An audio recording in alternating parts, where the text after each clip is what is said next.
সূরাতুল ইখলাস। এই সূরার আরেকটি নাম হচ্ছে সূরাতুত তাওহীদ। এই সূরার আরেকটি নাম হচ্ছে সূরাতুল মারিফা। এই সূরার আরেকটি নাম হচ্ছে সূরাতুস সামাদ। এই সূরাটি মক্কায় নাজিল হয়েছে। কেন নাজিল হয়েছে একটু পরে আলোচনা করব। আগে এই সূরার পরিচয়টা আমরা জেনে আসি। এই সূরাতে রব্বে কারীম 4টি আয়াতে কারিমা নাজিল করেছেন। এই সূরাতে বাক্য রয়েছে, শব্দ রয়েছে 15টি। এই সূরাতুল ইখলাসে হরফ রয়েছে 47টি। আমরা আজকে এই সূরাটা সম্পর্কে আলোচনা করব, এই সূরার ফাজাইল সম্পর্কে আলোচনা করব। রব্বে কারীম আমাদেরকে এমন নিয়ামতপূর্ণ একটা সূরা দান করেছেন, সূরাতুল ইখলাস, যার অর্থ হচ্ছে নির্ভেজাল, এর মধ্যে কোনো ভেজাল নেই। এই সূরাটা অত্যন্ত আমলপূর্ণ। আমরা যদি এই সূরাটাকে ভালোবাসতে পারি, রাসূল বলেন ওয়াজাবাত লাহুল জান্নাহ। কোনো মানুষ যদি এই কুল হু সূরাকে ভালোবাসে, রব এই কুল হু সূরাকে ভালোবাসার কারণে তাকে জান্নাত ওয়াজিব করে দেন। এই জন্য এই সূরাটা আলোচনা করব। দুনিয়ার জিন্দেগি থেকে আমাদের চলে যেতে হবে। এখানে কি থাকার জন্য আমরা আসছি? সকলকেই চলে যেতে হবে। আমাদেরকে একটা সময় লাশ হতে হবে কি হবে না?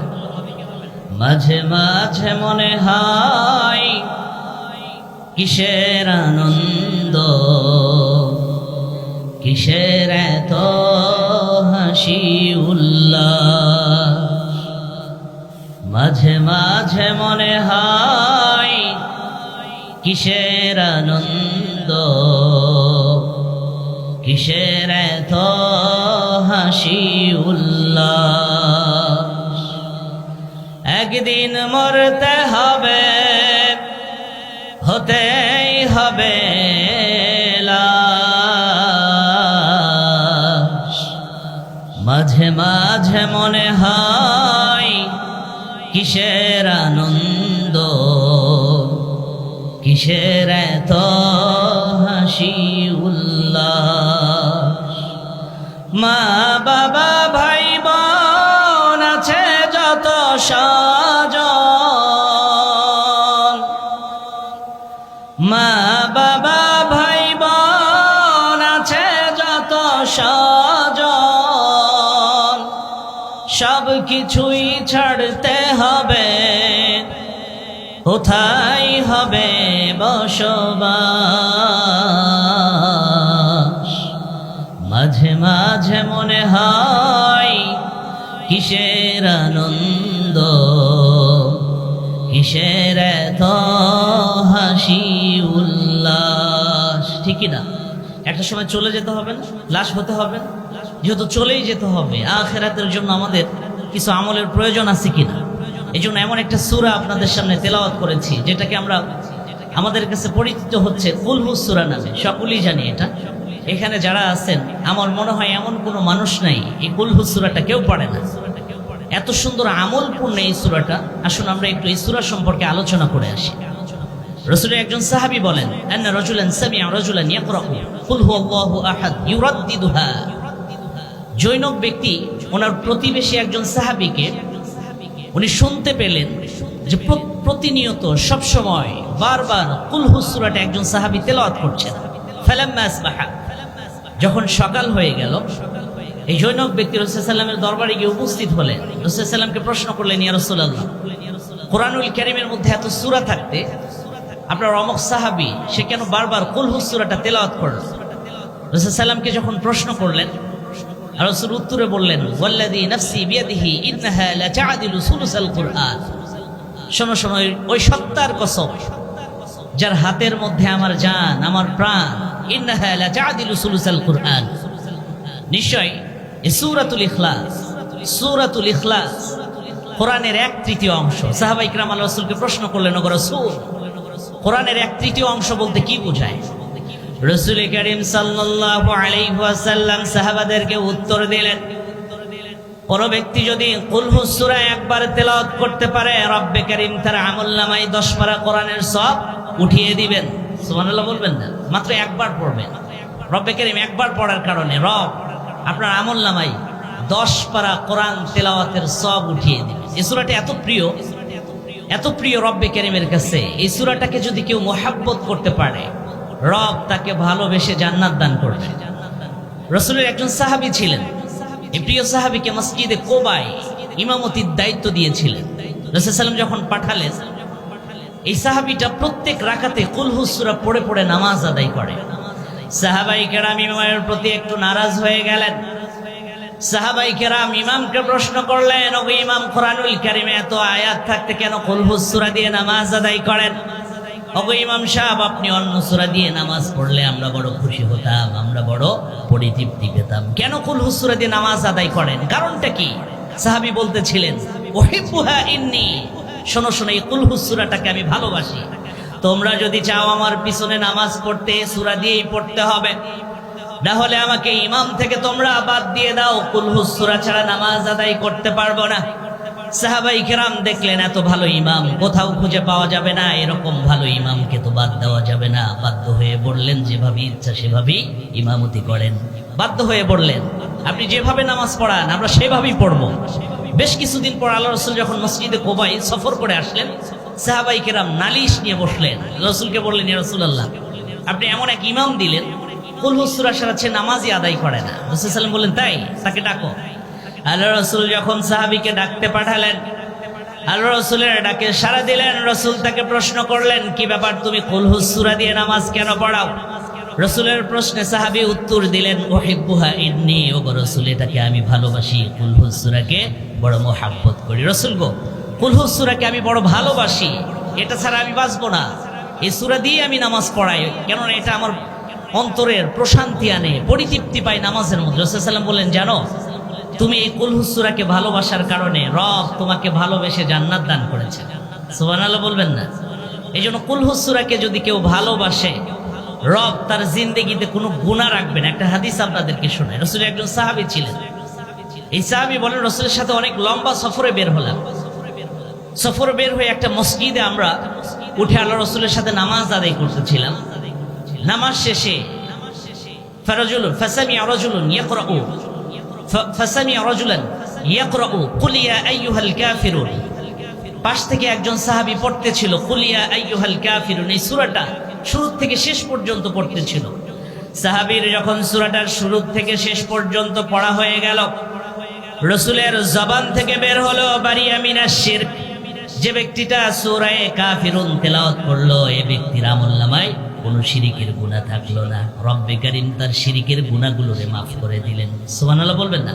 এই জন্য সূরাতুল কাফিরুন, এই সূরা কাফিরুন যদি কেউ সকালে একবার বিকালে একবার পড়ে, এ যদি মৃত্যুবরণ করে সকালে অথবা বিকেলে, তার মৃত্যুর পর তার আমলনামায় কখনো শিরিকের গুনাহ থাকবে না। আজকে তো শিরিক দিয়ে আমাদের সমাজগুলো ভরে গেছে, আমাদের পরিবারগুলো ভরে গেছে, গেছে কি গেছে না? হ্যাঁ, শিরিক প্রচলিত যে কিছু শিরিক আছে, যেগুলো হচ্ছে আমরা যারা কৃষি কাজ করি, আমরা বলে থাকি যে এইবার ধানে ভালো সার হয়েছিল বিদায় ধানটা ভালো ফলন হয়েছিল, এটা কিন্তু শিরিক।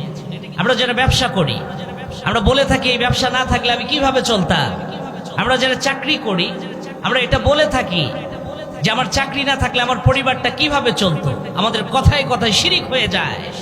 সবচেয়ে বড় প্রচলিত শিরিক যেটা দেখছি মানুষের মধ্যে ঘুরে ঘুরে দেখছি, মাজারে গিয়ে সেজদা করে, মাজারে গিয়ে চায়, আল্লাহর কাছে না চেয়ে একটা মুরগি, কিছু খাসি, একটা গরু নিয়ে বাবার দরবারে চায় আমার একটা সন্তান প্রয়োজন, বাবা কি সন্তান দিতে পারে?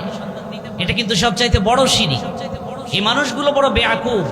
সে যে মুরগি নিয়ে, গরু নিয়ে, ছাগল নিয়ে তার বাবার কাছে যায়, মাজারে যায়, সেখানে গিয়ে সিজদা করে সন্তান চায়। এই পাগলটা যদি একটা আপেল কিনে তার মাকে দেয়, তার বাবাকে দেয়, রব্বে কারীম বলেন তোমার মা বাবা যদি হাত উঠায় বন্দুকের গুলি মিট যাবে, কিন্তু তোমার মা বাবার দোয়া কখনো ফেরত দেওয়া হবে না। এই জন্য আমাদের চলতে ফিরতে অনেক শিরিক হয়ে যায়। শিরিক থেকে বাঁচার জন্য সূরা কাফিরুন পড়া আমাদের জরুরি। কোন মানুষ যদি সকালে একবার সূরা কাফিরুন পড়ে, সারাদিনে যদি মৃত্যু হয় তার আমলনামায় কোনো শিরিক থাকবে না। কোন মানুষ যদি মাগরিব পর একবার সূরা কাফিরুন তেলাওয়াত করে, রাত্রে মৃত্যুবরণ করলে তার আমলনামায় কোনো শিরিকের গুনাহ থাকবে না। এই আমলটা করতে পারবো তো ইনশাআল্লাহ। এরপর সাহাবী বলেন যে পাশ থেকে আরেকজন সাহাবী ফাসামিয়া রাজুলান ইয়াকরাউ কুল হুয়াল্লাহু আহাদ, সাহাবীটা যখন কুল হু সূরা শুরু থেকে শেষ পর্যন্ত শেষ করে ফেললেন, রাসূল করিম সাল্লাল্লাহু আলাইহি ওয়াসাল্লাম তার জবান দিয়ে বলে ফেললেন, গুফিরা লাহু। যে ব্যক্তি এখন কুল হু সূরাটা শুরু থেকে শেষ পর্যন্ত তেলাওয়াত করলো, রব্বে করিম তার জিন্দেগীর সমস্ত গুনাহগুলোরে মাফ করে দিয়েছেন। সুবহানাল্লাহ, জিন্দেগীর সমস্ত গুনাহ মাফ হয়ে গেছে। এইজন্য সূরাতুল ইখলাস, কুল হু সূরাটা এত আমলপূর্ণ, এত ফাজাইলপূর্ণ। এই সূরাটাকে যদি কেউ মুহাব্বত করতে পারে, রব তার এই মুহাব্বতের কারণে তার জন্য জান্নাতকে ওয়াজিব করে দেন। একটা হাদিস শোনাই আপনাদেরকে, হযরত আবু হুরায়রা থেকে রওয়ায়াত। আবু হুরায়রা বলেন, রাসূলের সাথে একটা সফরে ছিলাম, আর রাসূলের সাথে সফরে গিয়ে একটা জায়গায় আমরা অবস্থান করলাম। পাশ থেকে একজন সাহাবী পড়তেছিল, বিসমিল্লাহির রহমানির রহিম, কুল হুয়াল্লাহু আহাদ। আমার সাথে পড়েন, কুল হুয়াল্লাহু আহাদ, আল্লাহুস সামাদ, লাম ইয়ালিদ ওয়া লাম ইউলাদ ওয়া লাম ইয়াকুল লাহু কুফুয়ান আহাদ। শুরু থেকে শেষ পর্যন্ত যখন পড়লেন, রাসূল সাল্লাল্লাহু আলাইহি ওয়াসাল্লাম তার জবান দিয়ে বললেন, ওয়াজাবা। আবু হুরায়রা বললেন, ওগো রাসূল, কি ওয়াজিব হয়ে গেল?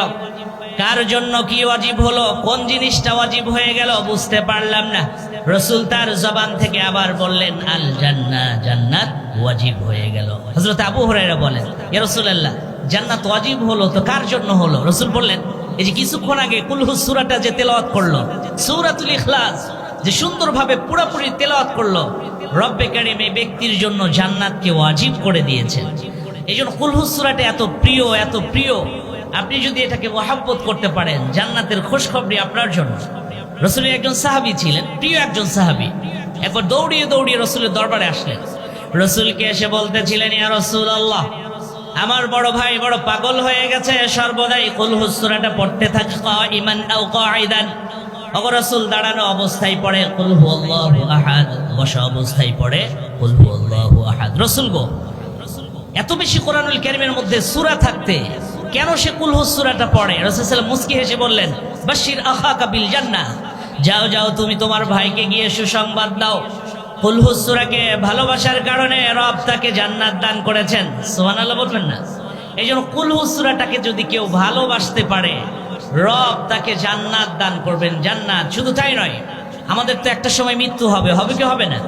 আমরা যদি কুল হু সূরাকে মুহাব্বত করতে পারি, আপনাদেরকে হাদিস শোনাইয়া দিব, এই কুল হু সূরাকে যদি মুহাব্বত করতে পারি, আমাদের তো একটা সময় মৃত্যু হবে, হবে কি হবে না? রাসূলের হাদিস অনুযায়ী যে ব্যক্তি কুল হু সূরাকে মুহাব্বত করে, তার মৃত্যুতে, তার জানাজায় হযরতে জিবরিল আলাইহিস সালাম সহকারে ৭০,০০০ ফেরেশতা এসে অংশগ্রহণ করবে। হাদিসটা শোনাইয়া দিই আপনাদের জন্য। রাসূল একজন সাহাবী ছিলেন, মুআবিয়া ইবনে মুআবিয়া, নাম শুনেছেন? এই মুআবিয়া ইবনে মুআবিয়া, এই সাহাবীর যখন মৃত্যু হয়ে যায়, সাহাবায়ে কেরাম রাসূলের কাছে দৌড়িয়ে গেলেন। দৌড়িয়ে গিয়ে রাসূলকে খবর দিলেন, ওগো রাসূল, আপনার প্রিয় সাহাবী মুআবিয়া ইবনে মুআবিয়ার মৃত্যু হয়ে গেছে। ওগো রাসূল, তার জানাজা আপনাকে পড়াতে হবে, তার জানাজায় আপনি অংশগ্রহণ করেন, তার জানাজা আপনাকেই পড়াতে হবে। রাসূল গো, আপনাকে সেই নামাজটা পড়াতে হবে। রাসূল বললেন, যাও আমি আসি। আর রাসূল ওযু গোসল করলেন, এরপর ছুটলেন। রাসূল কারীম সাল্লাল্লাহু আলাইহি ওয়াসাল্লাম সেখানে গিয়ে উপস্থিত হলেন, মুআবিয়া ইবনে মুআবিয়ার জানাজায় অংশগ্রহণ করলেন। আল্লাহ রাসূল জানাজার নামাজের ইমামতি করলেন। ইমামতি শেষে পিছনের দিকে তাকিয়ে দেখলেন হযরতে জিবরিল আলাইহিস সালাম জানাজায় অংশগ্রহণ করেছেন। সুবহানাল্লাহ বলবেন না? হযরতে জিবরিল আলাইহিস সালাম জানাজায় অংশগ্রহণ। আরো দেখে ৭০,০০০ ফেরেশতারা এসেছে। কেন এসেছে? হযরতে জিবরিলকে প্রশ্ন করা হলো, ইয়া জিবরিল, বিমা নালা হাদিহিল মানজিলাতি মিনাল্লাহ, মানজিলাতি মিনাল্লাহ। হে জিবরিল, মুআবিয়া ইবনে মুআবিয়ার মর্যাদা এত বেশি কেন বৃদ্ধি করা হলো? কারণটা কি? ওগো জিবরিল, মানুষের মৃত্যুতে এত বেশি সাহাবাই, এত বেশি ফেরেশতা তো কখনো আসার কথা না। আপনি তো কখনো আসেন না। এমন কি আমল করতো যার কারণে তার জানাজায় আপনি এসেছেন? ওগো জিবরিল, আপনি তো এসেছেন ৭০,০০০ ফেরেশতা নিয়ে, তার জানাজায় আপনি নিজে অংশগ্রহণ করেছেন। এই কথা রাসূল সাল্লাল্লাহু আলাইহি ওয়াসাল্লাম যখন বললেন, হযরতে জিবরিল বললেন, ইয়া রাসূলুল্লাহ, আপনার এই সাহাবী সূরাতুল ইখলাস, সূরাতুত তাওহীদ, এই কুল হু সূরাটাকে অনেক বেশি ভালোবাসতো। রাসূল গো, সর্ব অবস্থায় কুল হু সূরাটা তেলাওয়াত করতো। ওগো রাসূল, সে দাঁড়িয়ে হাঁটতো, কুল হু সূরাটা পড়তো, বসে থাকতো তবুও কুল হু সূরা পড়তো, শুয়ে থাকতো তবুও কুলহু সূরা পড়তো। ওগো রাসূল, এই মুআবিয়া ইবনে মুআবিয়ার যখন মৃত্যু হয়ে গেল, রব্বে কারীম আমাকে খবর পাঠালেন, আমাকে ডাক দিলেন, বললেন জিবরিল জমিনের বুকে চলে যাও। আমার একটা সূরা আছে, সূরাতুত তাওহীদ। এই সূরাটা আমার একটা পাগল বান্দা তেলাওয়াত করতো, মুআবিয়া ইবনে মুআবিয়া। জিবরিল গো তার মৃত্যু হয়ে গেছে, তাকে হাদিয়া দিতে চাই, তাকে আমি দুনিয়াতে পুরস্কার দিতে চাই। তার মৃত্যুতে আপনি যাবেন, শুধু আপনি নয় ৭০,০০০ ফেরেশতা নিয়ে অংশগ্রহণ করবেন। ওগো রাসূল, রব্বে কারীমের হুকুমে আমি ৭০,০০০ ফেরেশতা নিয়ে মুআবিয়া ইবনে মুআবিয়ার জানাজায় এসেছি। কেন এসেছে বলেন তো? কুলহু সূরাটাকে বেশি ভালোবাসতো, এই জন্য কুলহু সূরা আমরা ভালোবাসতে পারবো না ইনশাআল্লাহ। কুলহু সূরাটা যে ব্যক্তি ভালোবাসবে, রব্বে কারীম তার জন্য কি পুরস্কার রেখেছেন জানেন? রাসূল সাল্লাল্লাহু আলাইহি ওয়াসাল্লাম একবার মদিনায় বসে আছেন, এটা তো মক্কায় নাজিল হয়েছে, আল্লাহ রাসূল সফর করে আবার মদিনায় গেছেন। একজন বৃদ্ধ সাহাবী এসে আল্লাহ রাসূলকে সালাম দিয়ে বললেন, ওগো মুহাম্মদ, তোমার দরবারে নাকি দেও আসে, দেও, আর এই দেও এসে নাকি তোমাকে গীত শোনায়া যায়। রাসূল সাল্লাল্লাহু আলাইহি ওয়াসাল্লাম মুস্কি হেসে বললেন, চাচা যান, আমার দরবারে কখনো দেও আসে না, আমার দরবারে হযরতে জিবরিল আলাইহিস সালাম আসে। চাচা যান, জিবরিল এসে আমাকে কখনো গীত শোনায়া যায় না। চাচা যান, জিবরিল এসে আমাকে কোরআনের তেলাওয়াত শুনিয়ে যায়। ওগো চাচা যান, আপনি বড় ভাগ্যবান। আপনি কি জেনে থাকবেন, কিছুদিন আগে মক্কাতে একটা সূরা নাজিল হয়েছে, সূরাতুল ইখলাস, কুলহু সূরা নাজিল হয়েছে। চাচা যান জানেন, কেউ যদি এই কুলহু সূরাটা একবার পড়ে, রব্বে কারীম তার আমলনামায় 10 পারা কোরআন তেলাওয়াতের সওয়াব উঠিয়ে দেন। চাচা যান, কেউ যদি 2 বার পড়ে 20 পারা কোরআন তেলাওয়াতের সওয়াব তার আমলনামায় উঠিয়ে দেওয়া হয়। চাচা যান, কেউ যদি কুলহু সূরা 3 বার তেলাওয়াত করে, রব্বে কারীম তার আমলনামায় 1 খতম কোরআনের সওয়াব উঠিয়ে দেন। সুবহানাল্লাহ বলবেন না? বৃদ্ধ সাহাবী এবার কাঁদতেছিলেন আর বলতেছিলেন, ওয়া মুহাম্মদ নি'মাল ইলাহু ইলাহুনা, মুহাম্মদ রে, তোমার রব দেয় এতটুকু, তোমার রব নেয় এতটুকু, কিন্তু দেয় অনেক বেশি। রাসূল বললেন, চাচা যান থামেন থামেন, কেউ যদি 6 বার পড়তে পারে, রব্বে কারীম 2 খতম কোরআনের সওয়াব তার আমলনামায় উঠিয়ে দেয়। চাচা যান, কেউ যদি 9 বার পড়তে পারে, রব্বে কারীম তার আমলনামায় 3 খতম কোরআনের সওয়াব উঠিয়ে দেয়। চাচা যান শুনেন শুনেন, মান ক্বারা কুল হুয়াল্লাহু আহাদ 10 মাররাতিন। ও চাচা যান, কেউ যদি 10 বার পড়তে পারে, মান ক্বারা কুল হুয়াল্লাহু আহাদ 10 মাররাতিন বুনিয়া লাহু বিহা কসরুন ফিল জান্নাহ। চাচা যান শুনেন শুনেন, কুলহু সূরা যদি কেউ 10 বার পরিপূর্ণ করে, রব্বে কারীম এই 10 বার তেলাওয়াতকারীর জন্য পুরস্কার হিসাবে জান্নাতে একটা বিল্ডিং বানিয়ে দেয়। সুবহানাল্লাহ বলবেন না? মাত্র 10 বার কুলহু সূরা পড়বেন, জান্নাতে আপনার জন্য, মাত্র 10 বার কুলহু সূরা পড়বেন, জান্নাতে আপনার জন্য বিল্ডিং বানিয়ে দেওয়া হবে। এই জন্য আমরা পড়তে পারবো ইনশাআল্লাহ। রাসূল সাল্লাল্লাহু আলাইহি ওয়াসাল্লাম যখন 10 বারের কথা বললেন, বৃদ্ধ সাহাবী আরো কাঁদতেছিলেন আর বলতেছিলেন, ওয়া মুহাম্মদ নি'মাল ইলাহু ইলাহুনা, মুহাম্মদ রে, তোমার রব নেয় এতটুকু, কিন্তু দেয় অনেক বেশি। রাসূল বলতেছিলেন, চাচা যান শোনেন শোনেন, কেউ যদি 20 বার পড়তে পারে, 3টা বাড়ির মালিক রব্বে কারীম জান্নাতে তাকে বানাবেন। চাচা যান, কেউ যদি 30 বার পড়তে পারে, রব্বে কারীম তাকে 3টা বাড়ির মালিক বানিয়ে দিবেন। হযরত ওমর দাঁড়িয়ে গেলেন। হযরত ওমর দাঁড়িয়ে বললেন, ইয়া রাসূলুল্লাহ, তাহলে তো আমরা অনেক বাড়ির মালিক হব, জান্নাতে তো আমাদের বাড়ির অভাব হয় না, কেন কুলহু সূরাটা আমরা বেশি বেশি তেলাওয়াত করি? এইজন্য কুলহু সূরার উপর আমল করতে পারবো না ইনশাআল্লাহ। আর একটা কোন সূরার আমল, যেটা করলে শিরিক থাকবে না, কোন সূরা? সূরা কাফিরুন। সকালে একবার বিকেলে একবার পড়তে পারবো তো ইনশাআল্লাহ।